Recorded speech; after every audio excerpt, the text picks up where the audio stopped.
ಯಾದಗಿರಿ ಮತ್ತು ಕಲಬುರಗಿ ಭಾಗದಲ್ಲಿ ನಿರಂತರವಾಗಿ ಮಳೆ ಆಗ್ತಿದೆ. ಇದೇ ಕಾರಣಕ್ಕಾಗಿ ಭೀಮಾ ನದಿ ಸಂಪೂರ್ಣವಾಗಿ ಭರ್ತಿಯಾಗಿ ಮೈದುಂಬಿಕೊಂಡು ಹರಿತಿದೆ. ಜೊತೆಗೆ ಭೀಮಾ ನದಿ ದಡದಲ್ಲಿ ಪ್ರವಾಹದ ಪರಿಸ್ಥಿತಿ ಕೂಡ ಈಗ ಉಂಟಾಗಿರೋದು. ಸದ್ಯದಲ್ಲಿ ಯಾದಗಿರಿ ತಾಲೂಕಿನ ಅಬ್ಬೆ ತುಮಕೂರು ಗ್ರಾಮದ ಹೊರಭಾಗದಲ್ಲಿರುವಂಥ ಭೀಮಾ ನದಿಯ ದಡದಲ್ಲಿ ಇದ್ರಿ ಕೆಲ ದೃಶ್ಯಗಳು ತೋರಿಸುವಂಥ ಪ್ರಯತ್ನ ಕೂಡ ಮಾಡ್ತೇನೆ.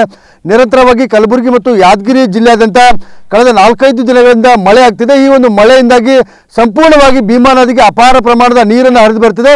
ಭೀಮಾ ನದಿಗೆ ಅಪಾರ ಪ್ರಮಾಣದ ನೀರು ಹರಿದು ಬರುತ್ತಿರುವ ಕಾರಣಕ್ಕಾಗಿ ನದಿ ದಡದಲ್ಲಿರುವಂಥ ಅಪಾರ ಪ್ರಮಾಣದ ಬೆಳೆಗಳ ಸಹಿತ ಸಂಪೂರ್ಣವಾಗಿ ಜಲಾವೃತ ಕೂಡ ಆಗಿರುತ್ತೆ. ಯಾಕಂದರೆ ನದಿ ಸಂಪೂರ್ಣವಾಗಿ ಮೈದುಂಬಿಕೊಂಡಿದೆ. ಹೀಗಾಗಿ ನದಿ ದಡದಲ್ಲಿರುವಂಥ ಸುಮಾರು 100 ಎಕರೆ ಪ್ರದೇಶದಲ್ಲಿ ಬೆಳೆದಂಥ ಬೆಳೆಗಳು ಈಗ ಸಂಪೂರ್ಣವಾಗಿ ಜಲಾವೃತ ಕೂಡ ಆಗಿರುತ್ತದೆ. ಅದರಲ್ಲಿ ವಿಶೇಷವಾಗಿ ಒಂದು ಅಬ್ಬೆ ತುಮಕೂರು ಗ್ರಾಮದ 100 ರೈತರ ಜಮೀನುಗಳು ಈಗ ಸಂಪೂರ್ಣವಾಗಿ ಬೆಳೆಗಳು ನೀರಿನಲ್ಲಿ ನಿಂತ್ಕೊಂಡು ಹೋಗಿರುತ್ತದೆ. ಕಳೆದ 3 ತಿಂಗಳ ಹಿಂದೆ ಅಷ್ಟೇ ರೈತರು ಸಾಕಷ್ಟು ಶ್ರಮವನ್ನು ಪಟ್ಟು ಭತ್ತದ ಬೆಳೆಯನ್ನು ನಾಟಿ ಮಾಡಿದ್ರು. ಸುಮಾರು ಎಕರೆಗೆ 25ರಿಂದ 30 ಸಾವಿರ ರೂಪಾಯಿ ಖರ್ಚನ್ನು ಮಾಡಿದ್ರು. ಆದರೆ ಈಗ ಈ ಒಂದು ಭೀಮಾ ನದಿಯ ಪ್ರವಾಹದ ನೀರಿನಿಂದ ಸಂಪೂರ್ಣವಾಗಿ ಭತ್ತದ ಬೆಳೆ ಸಂಪೂರ್ಣವಾಗಿ ಜಲಾವೃತ ಕೂಡ ಆಗಿರುತ್ತದೆ. ನೋಡಬಹುದು ದೃಶ್ಯಗಳಲ್ಲಿ ಸುಮಾರು ನದಿಯಿಂದ ಸುಮಾರು 100ರಿಂದ 200 ಅಡಿಯಷ್ಟು ನೀರು ಜಮೀನುಗಳಲ್ಲಿ ವ್ಯಾಪಿಸಿಕೊಂಡಿದೆ. ಹೀಗಾಗಿ ಈ ಒಂದು ಭತ್ತದ ಬೆಳೆ ಸಂಪೂರ್ಣವಾಗಿ ಜಲಾವೃತ ಕೂಡ ಆಗಿರುತ್ತದೆ. ನಿನ್ನೆ ಸಂಜೆ ಹೊತ್ತಿನಲ್ಲಿ ಕಲಬುರಗಿ ಜಿಲ್ಲೆ ಚಿತ್ತಾಪುರ ತಾಲೂಕಿನ ಸನ್ನತಿ ಬಳಿರುವಂಥ ಬ್ರಿಡ್ಜ್ ಕಮ್ ಬ್ಯಾರೇಜಿಂದ ಭೀಮಾ ನದಿಗೆ 2,65,000 ಕ್ಯೂಸೆಕ್ ನೀರು ಬಿಟ್ಟರು ಕಾರಣಕ್ಕಾಗಿ ನದಿ ಪಾತ್ರದಲ್ಲಿ ಪ್ರವಾಹದ ಆತಂಕ ಸಹಿತ ಸೃಷ್ಟಿಯಾಗಿರುತ್ತದೆ. ಜೊತೆಗೆ ಅಪಾರ ಪ್ರಮಾಣದ ರೈತರ ಜಮೀನುಗಳಿಗೆ ನೀರು ಸಹಿತ ನುಗ್ಗಿರುವಂಥದ್ದು. ಸದ್ಯ ಈ ಒಂದು ಭತ್ತದ ಬೆಳೆ ಏನಿದೆ, ಭತ್ತದ ಬೆಳೆ ತೆನೆ ಕಟ್ಟುವ ಹಂತಕ್ಕೆ ಬಂದಿದೆ. ತೆನೆ ಕಟ್ಟುವ ಹಂತಕ್ಕೆ ಬಂದಿರೋ ಕಾರಣಕ್ಕಾಗಿ ಇನ್ನೇನು 1 ತಿಂಗಳ ಕಳೆದರೆ ಭತ್ತ ಕಟಾವು ಕೂಡ ಆಗ್ತಿತ್ತು. ಆದರೆ ಈಗ ಭತ್ತ ಸಂಪೂರ್ಣವಾಗಿ ನೀರಿನಲ್ಲಿ ಮುಳುಗೋದ ಕಾರಣಕ್ಕಾಗಿ ತೆನೆ ಕೂಡ ಕೊಳೆತು ಹೋಗುವಂಥ ಆತಂಕ ರೈತರಲ್ಲಿ ಕಾಡ್ತಾ ಇದೆ. ಸೊ ಹೀಗಾಗಿ ಇಲ್ಲಿವರೆಗೆ ಸಾಕಷ್ಟು ರಸಗೊಬ್ಬರ ಆಗಿರ್ಬೋದು, ಜೊತೆಗೆ ಕೀಟನಾಶಕ ಸಿಂಪಡಣೆ ಮಾಡುವಂಥ ಕೆಲಸ ಕೂಡ ರೈತರು ಮಾಡಿದ್ದಾರೆ. ಆದರೆ ಭೀಮಾ ನದಿಗೆ ಸುರಿತಿರುವಂಥ ಮಳೆಯಿಂದಾಗಿ ಸಾಕಷ್ಟು ಅನಾಹುತ ಕೂಡ ಈಗ ಇಲ್ಲಿ ಆಗಿರುವಂಥದ್ದು. ರೈತರು ಬೆಳೆದಂಥ ಬೆಳೆ ಸಂಪೂರ್ಣವಾಗಿ ನೀರಿನಲ್ಲಿ ನಿಂತ್ಕೊಂಡು ಹೋಗಿದೆ. ಸದ್ಯ ನಮ್ಮ ಜೊತೆ ಈ ಒಂದು ಅಬ್ಬೆ ತುಮಕೂರು ಗ್ರಾಮದ ರೈತರು ಇದ್ದಾರೆ, ಅವ್ರ ಜೊತೆ ಮಾತಾಡ್ತೀನಿ. ಈಗ ನಿನ್ನೆ ಸಾಕಷ್ಟು ನೀರು ಬಿಟ್ಟಿದ್ದಾರೆ ಭೀಮಾ ನದಿಗೆ.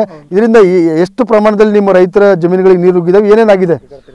2 ಲಕ್ಷ ಕ್ಯೂಸೆಸ್ ನೀರು ಬಿಟ್ಟಿದ್ದಾರೆ. ನಮಗೆ 2,65,000 ಕ್ಯೂಸೆಸ್ ನೀರು ಬಿಟ್ಟಿದ್ದಾರೆ. ಸಂತಿ ಬ್ರಿಡ್ಜ್ನಿಂದ ನಮಗೆ ತುಂಬ ಹಾನಿ ಆಗಿದೆ. ಕನಿಷ್ಠ ಅಂದರೆ ಒಂದು ಎಕರೆಗೆ ನಾವು 25-30 ಸಾವಿರ ರೂಪಾಯಿಂದ ಖರ್ಚು ಮಾಡ್ತಿದ್ವಿ. ಇದರಲ್ಲಿ ನಷ್ಟ ಆಗಿರೋದು ನಾವೆಲ್ಲ ಲೀಸ್ ಮಾಡಿರೋದಿಲ್ಲಿ. ಯಾರು ಸ್ವಂತ ಹೊಲಗಳಿಲ್ಲ ಈ ಕಡೆ, ಎಲ್ಲ ಲೀಸ್ ಮಾಡಿರೋದೊಂದು ಕನಿಷ್ಠ ಒಂದೊಂದು ಎಕರೆಗೆ ಅವರಿಗೆ 16,000 15,000 ಒಂದೊಂದು ಎಕರೆ ಕೊಡಬೇಕು. ಅಲ್ಲಿ ನಮ್ಗೆ ಲಾಸ್ ಆಗ್ತಾಯಿದೆ. ಇದಕ್ಕೆಲ್ಲ ಕಾರಣ ನೀವು ಏನು ಮಾಡ್ತೀರೋ ಗೊತ್ತಾಗ್ತಾಯಿಲ್ಲ. ಸ್ವಲ್ಪ ಯೋಚನೆ ಮಾಡಿ ಹೇಳಬೇಕು.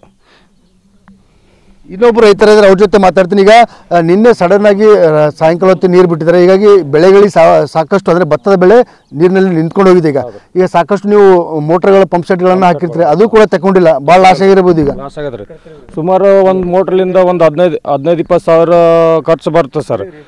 ಅದರಲ್ಲಿ ಒಂದು ಎಕರೆಗೆ ಒಂದು 25-30 ಸಾವಿರ ರೂಪಾಯಿ ಖರ್ಚು ಹಾಕಿದ್ವಿ.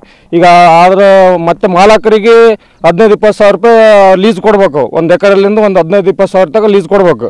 ಹಾಗಾಗಿ ನಾವು ತುಂಬ ಆತಂಕಗೊಳಗಾಗಿ ಸರ್ಕಾರ ಪರಿಹಾರ ಒದಗಿಸ್ಬೇಕಾಗಿ ತಮ್ಮಲ್ಲಿ ವಿನಂತಿ ಕೊಡ್ತೀವಿ.